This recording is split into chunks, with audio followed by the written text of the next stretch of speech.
இன்னைக்கான டாப் சம்பவங்கள் என்னென்னு பார்ப்போம். அதுல ஃபர்ஸ்ட் மின்வாரியத்துல 15,000 பேரை வேலையில அமர்த்த போறாங்க.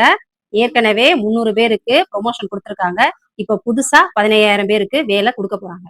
செகண்ட், ரீசெண்டா 30 ஹார்ட் டிஸ்க் திருட்டு போன வழக்குல 2 பேரை கைது பண்ணியிருந்தாங்க. இப்ப அதை சிபிசிஐடிக்கு மாத்திருக்காங்க. தேர்டு, டிவிக்கு ஆட்சிக்கு வந்ததுக்கு அப்புறமா கரண்ட் கட்டு அதிகமா நடக்குதுன்னு சொல்றாங்க. அதுக்கு நிறைய காரணங்கள் சொல்றாங்க. அதனால இபி ஆபீஸ்ல இருந்து அதிரடியா ரெய்டு போயிருக்காங்க. யாரெல்லாம் திருட்டு கரண்ட் யூஸ் பண்றாங்கன்னு பார்க்க போயிருக்காங்க. அதுல திருச்சியில 31 பேரும், கோயம்புத்தூர்ல 25 பேரும் கண்டுபிடிக்கப்பட்டிருக்காங்க. அவங்களுக்கு 70 லட்சம் வரைக்கும் ஃபைன் போட்டிருக்காங்க.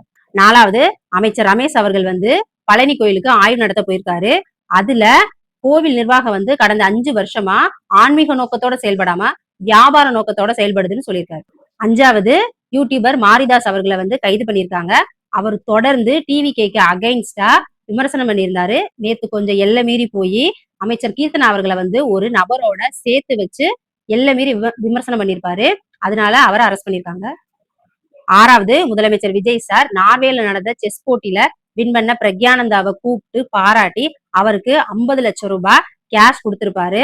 அப்புறம் அவர் கூட செஸ் விளையாண்டு அவர் வின் பண்றதை பார்த்து அவரும் சந்தோஷப்பட்டிருப்பாரு. 7வது, நாளைக்கு சிங்கப்பெண் அதிரடிப்படை ஓபன் பண்ண போறாங்க.